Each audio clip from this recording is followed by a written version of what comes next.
열린다 하더니 금요일날 나보고 이래요. 목사님, 이 나이에 공부하느라 할머니가 다 듣고 있구나.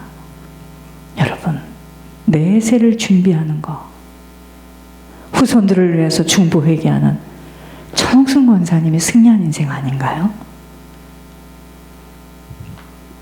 그 할머니는 건강관리를 잘했나 봐.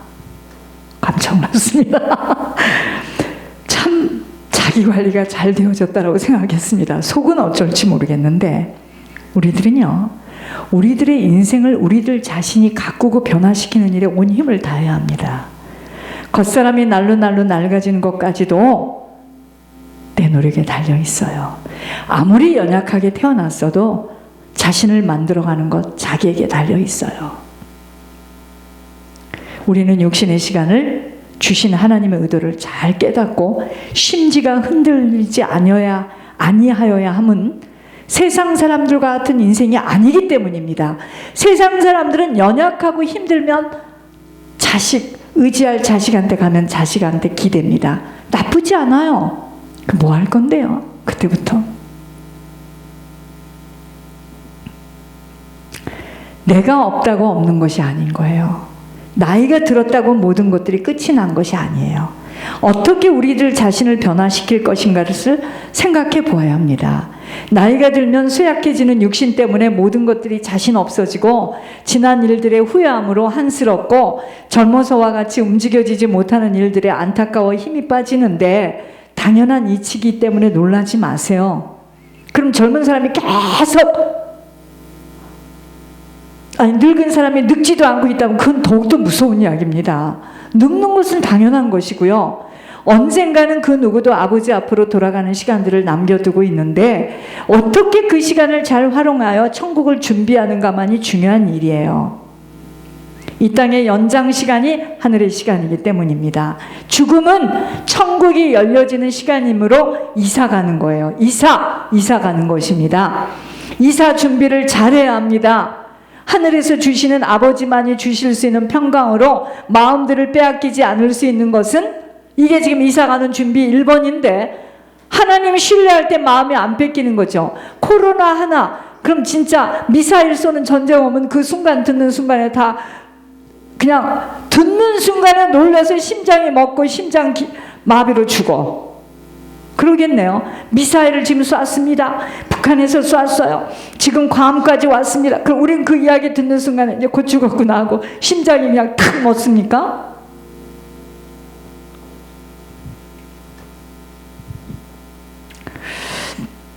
아버지 신뢰하는 만큼 아버지 우리들의 인생의 반석으로 나타나시고 일하십니다. 이때 무엇이 두렵고 안타깝겠는가입니다. 죽음 앞에서도 동안의 하나님과의 관계가 제대로 되어지지 못한 만큼은 두렵고 무섭게 되어지기에 평상시에 아버지와의 관계가 무엇보다도 잘 이루어져야 합니다. 아버지와의 관계가 잘 돼야 돼요. 이것만이 우리들의 남은 인생에 풀어가야 할 숙제입니다. 심지가 견고하게 아버지로 붙들려 그 누구 무엇이 아닌 아버지 신뢰하는 만큼 흔들리지 않는 반석의 원인으로 아버지가 내 인생의 반석이 되면 우리 삶 속에서 일하시겠죠. 우리들의 인생은 아버지 손안에 있어요. 무엇이든 아버지의 허락함이 없이는 이루어질 수 없어요. 아버지가 하시는 일들로 받아들여질 때 환난과 고난도 무사하게 잘 견디어 통과될 수 있는 것입니다. 내게 지금 어려운 상황을 통과하고 있다면 죄의 보응들을 치르고 가는 과정으로 가문의 그 누군가 치러야 할 것들 내가 지금 치르고 있기에 감사함으로 받아내야 합니다.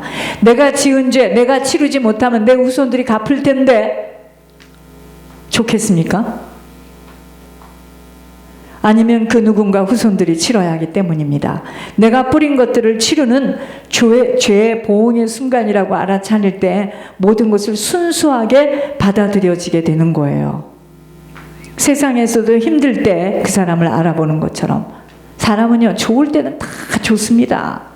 신데렐라 표야. 좋을 때는 다 좋아요. 좋은 사람, 착한 사람, 이쁜 사람. 사람이 어려워지면 그때 그 사람의 이제 모습이 나타나는 거예요. 우리들에게 가장 어렵고 힘들 때 하나님 앞에서 우리들의 신앙을 보여줄 수 있는 신뢰함으로 이겨낼 수 있는 것이 되어져야 참 하나님의 자녀예요. 이러한 자에게 하나님은 평강에서 평강으로 아버지가 하시는 일들을 만나게 하시는 것입니다. 아버지가 우리의 반석이 되어지기만 한다면 세상의 어떤 풍파도 흔들릴 수 없게 되어져요. 문제는 있고 없고가 아니에요. 아버지와의 관계 속에서 흔들릴 수 없는 모든 것의 주인 되시는 아버지가 나의 삶 속에 자정되어 있지 못하므로 보여지고 잡혀지는 것들이 휘둘려지는 겁니다. 이거 없으면 못 사는 것인 줄 알고 마치 건강이 없고 물질이 없어 흔들리는 것 같지만 근본적인 원인은 그게 아니에요. 아버지와의 관계 때문인 것입니다. 아버지가 나의 반석만 되어준다면 무슨 걱정이 되겠습니까? 아버지가 나를 아시고 나의 모든 형편, 사정과 내 미래를 아신다면 세상에 그 무엇이 나를 흔들 수 있겠습니까? 죽을 때가 되면 죽으면 되는 거고, 오늘 숨을 멎어도 아버지의 목임을 안다면, 목심을 안다면 어떤 것에도 두려워 떨 일 없어요. 나는 죽어서 천국 가지만 내 주변 사람들이 불쌍한 것 뿐이지 아버지만이 나의 주인이 되시기 때문입니다.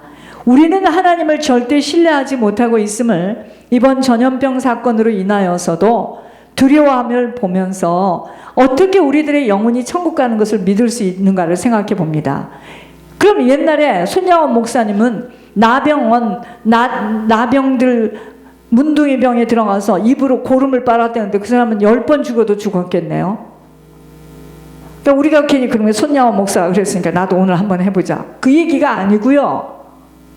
하나님이 물론 조심은 하지만 어떻게 하겠습니까? 그러면 우리가 그냥 방에만 가만히 있으니까 아무것도 안 하고. 전염병은 아버지의 허락하시는 속에 아버지가 주시는 재앙의 메시지를 통하여 회개하기를 원하시는 아버지의 사랑 손길입니다. 차라리 더 나아 전염병 걸린 게. 왠 줄 아세요? 무서워서 나가서 나쁜 짓들 안 할 거 아니야. 술 먹고 나쁜 짓들 못 할 거 아니야. 마스크를 꼈는데 어떻게 뽀뽀를 할 것이며. 차라리 이런 경각심을 좀 줘서 무서워하는 것이 훨씬 낫습니다. 이게 언제까지 갈지는 모르겠지만, 그렇다면 어떻게 아버지가 우리의 반석이 되어질 수 있는 것일까요? 1번, 세상의 그 어떤 소리에도 민감한 반응으로 영향받지 않아야 합니다. 2번, 죽고 사는 것이 아버지의 손안에 있기에 아버지에게 모든 것을 맡겨줄 수 있어야 돼요. 아버지 진짜 믿어요, 우리가? 못 믿죠. 왜냐하면 지금 걱정되는 게 많은데 어떻게 아버지 말대로 가요? 3번째, 세상의 그 누구 무엇도 나를 도울 수 없어도 아버지만이 나의 모든 사정과 형편을 다 아시고 끝까지 아버지가 나를 도울 수 있다는 확신을 가지세요. 여러분, 자녀도 하나님 말씀에 순종하고 하나님하고 맞지 않는 자녀하고 엉키면 나 당합니다. 나 당해요. 그리고 그 자녀가 하나님 말씀에 순종하고 하나님께 드리지 못하고 나한테 하는 척 그거 받아 먹다가는요, 요즘 나오는 기생충과 같은 결말을 얻게 됩니다. 걔가 나한테 잘하지 말고 진짜 하나님 앞에 회개하는 심정으로 하나님 앞에, 네가 하나님 앞에 해봐 먼저. 나는 움막에서 살아도 상관없어. 이런 자신의 대답이 나옵니까? 못 나오지. 그러니 문제죠. 그저 덜덜덜덜 떨고 그 자식이 나를 도와주기 때문에 그 자식이 말하면 그냥 빨리 가고. 왜? 그 자식이 나를 도와주니까. 그걸 보고 뭐라 하는 줄 아세요? 기생충. 기생충. 기생충. 왜 자녀에게 강하고 담대하게 말을 못합니까? 확신이 없어서. 혹시 이 길이 아닌 길이면 또 어떡하고, 저 자녀에게 내가 상처를 주면 어떡할까? 확신이 없어서.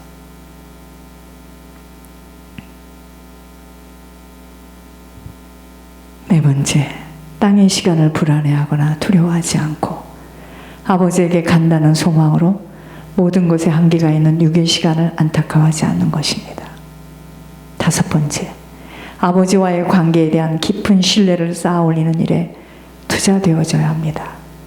아버지 때문에 기쁘고 감사하고 소망이 넘치면 돼요.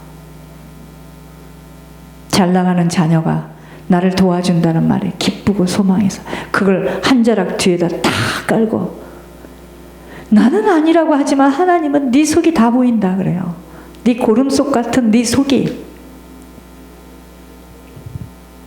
일평생 아무것도 이루어지지 않습니다. 그러한 자들 하나님 앞에 서야 돼요. 제가 여러 번 이야기했잖아요.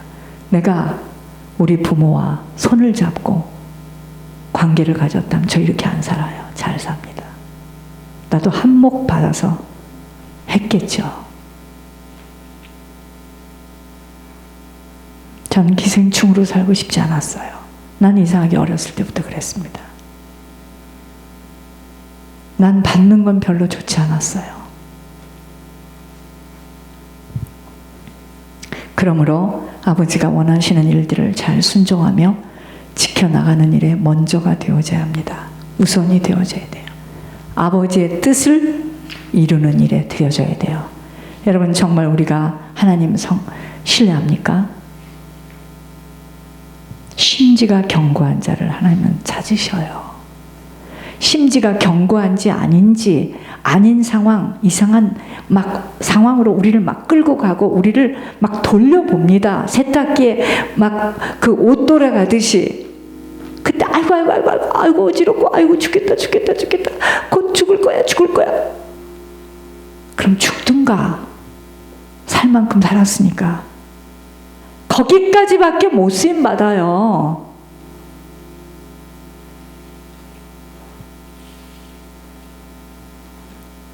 확신을 가지세요.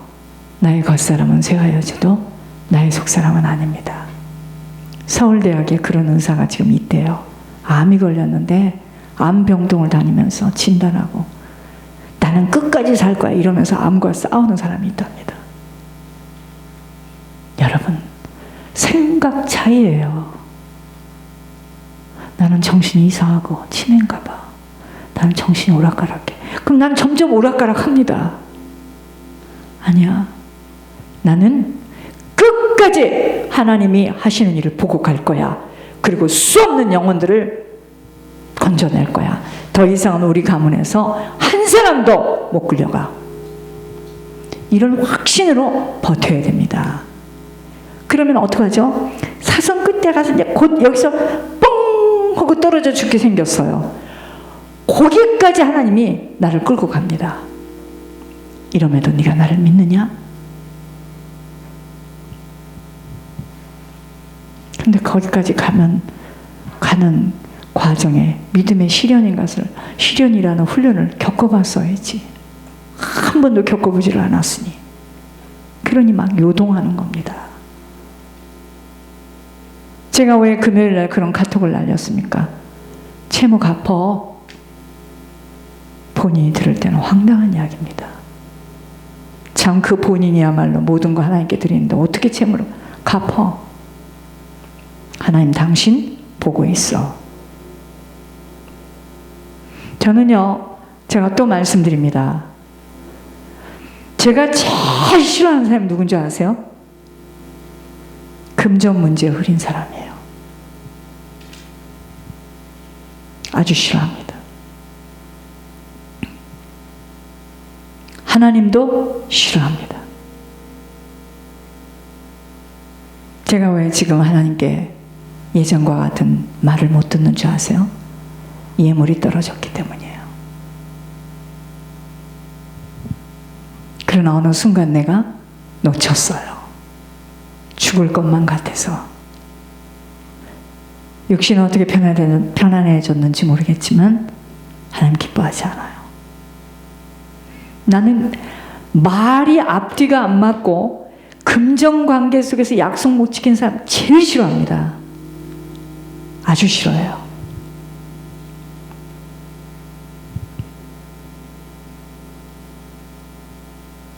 종이 입에서 기도 나오는 것도 내 마음대로 못 나와요. 저는 남은 시간 다 정리하고 갈 겁니다.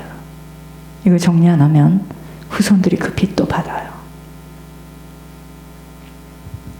교회 소식 보겠습니다. 사무엘처럼 성전에서 내가 사무엘아